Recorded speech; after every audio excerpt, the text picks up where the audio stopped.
¿Qué tal, jóvenes? Hoy hablaremos de los cuerpos geométricos, que son pilares fundamentales en la geometría plana. Los cuerpos geométricos se definen como elementos que tienen tres dimensiones: el largo, el ancho y el alto.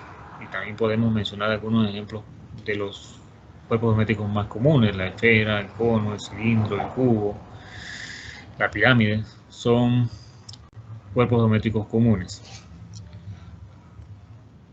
Los cuerpos geométricos ocupan espacio, por lo tanto se les calcula volumen. Dependiendo de qué tipo de cuerpo geométrico se tenga, va a variar la forma en que se calcula su volumen, y también su área superficial cambia dependiendo de qué tipo de cuerpo geométrico se tenga.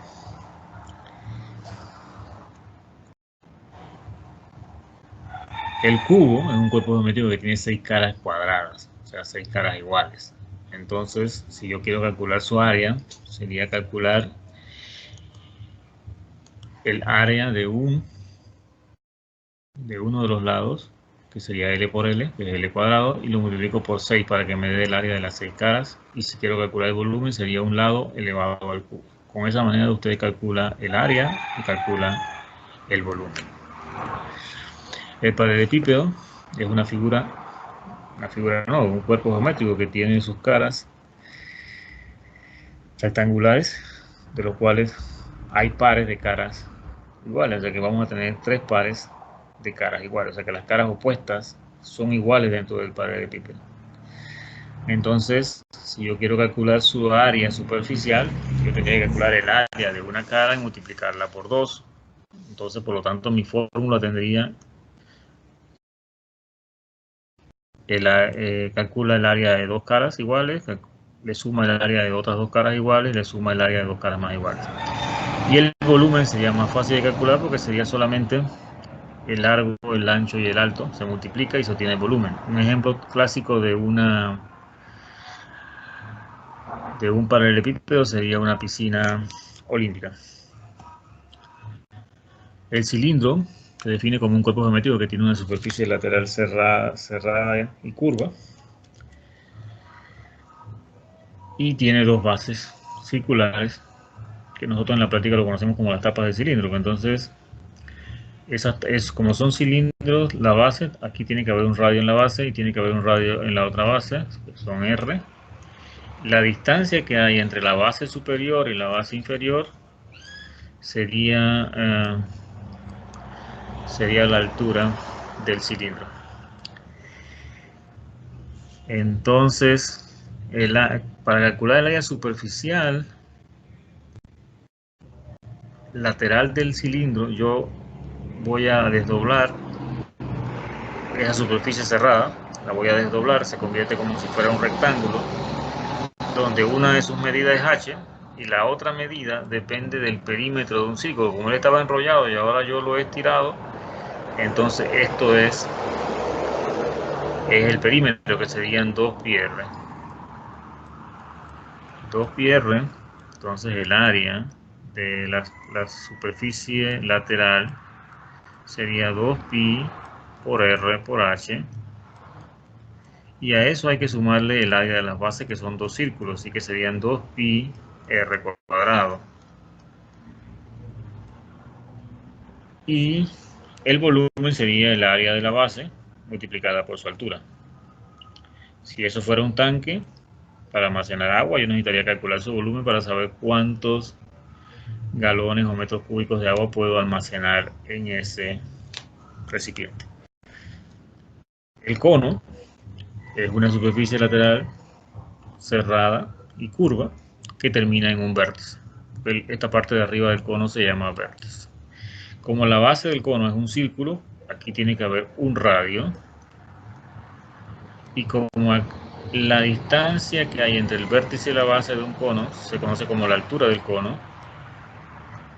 ¿Ya? Otra distancia importante en el cono es la distancia inclinada, esta que está aquí. Que yo la voy a llamar con la letra G. Esa distancia se calcula en función del radio y la altura del cono. Esto sería G, y G, aplicando el teorema de Pitágoras, porque aquí se genera un triángulo rectángulo, obtenemos que esto es H más R, todo va al cuadrado, y tenemos entonces la distancia inclinada G, que es importante para calcular la superficie lateral de un cono.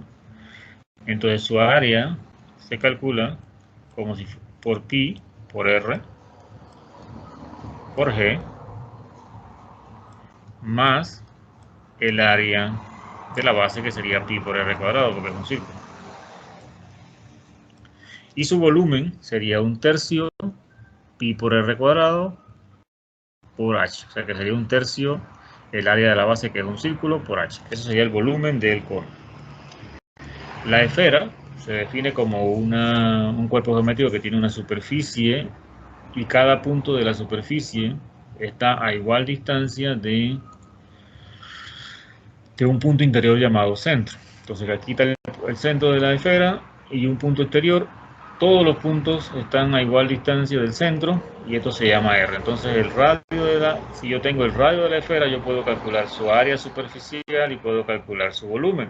Su área es 4πr cuadrado y su volumen sería 4/3 πr cubo. Así que basta tener el radio para poder calcular toda la información de volumen y área de una esfera. La pirámide es un cuerpo geométrico que tiene una base en forma de polígono. Ese polígono puede ser un triángulo, puede ser un cuadrado, un pentágono, cualquier forma que ustedes conozcan de polígono. Y tiene superficies laterales en forma de triángulos. Y la cantidad de triángulos depende de cuántos lados tenga la base, ¿sí? Esos triángulos todos son triángulos isósceles, o sea que tienen dos lados iguales. Entonces, si yo quiero calcular el área de esa pirámide, yo tendría que calcular el área de la base y tendría que calcular el área de cada cara de la pirámide y multiplicarla por la cantidad de caras. Calculo el área de una de las caras y lo multiplico por la cantidad de caras que tenga esa pirámide, ¿sí? Porque sabemos que todos los triángulos son iguales. Entonces, si calculo el área de un triángulo, ya puedo encontrar la área de toda la superficie multiplicando esa área por la cantidad de caras que tenga la pirámide, y la base el área de la base depende de qué tipo de figura tenga la base. Entonces aquí la altura de la pirámide es la distancia que hay entre el vértice, esto que está acá arriba es el vértice de la pirámide, y la distancia que hay entre la base y el vértice se conoce como la altura de la pirámide. Entonces, calculando el área de la base, multiplicándolo por la altura y dividido entre 3, yo puedo calcular el volumen de una pirámide. El prisma es un cuerpo geométrico formado por dos caras poligonales paralelas e iguales. Las llamamos bases. Y tiene tantas, dependiendo de y también tiene caras laterales que son rectángulos. Son rectángulos, esos rectángulos la cantidad de rectángulos que tenga el prisma en las paredes laterales va a depender de cuántos lados tengan las bases. Entonces la distancia que hay entre la base superior y la base inferior de un prisma se conoce como la altura del prisma, ¿sí? Aquí, si yo quiero calcular el área superficial de un prisma, yo tendría que calcular el área de la base, de una de las bases, lo multiplico por 2 porque son dos bases iguales, calculo el área de todas las caras y eso me daría el área superficial de un prisma. Y el volumen lo pueden calcular como el área de la base, dependiendo qué tipo de base tenga, y lo multiplican por la altura del prisma.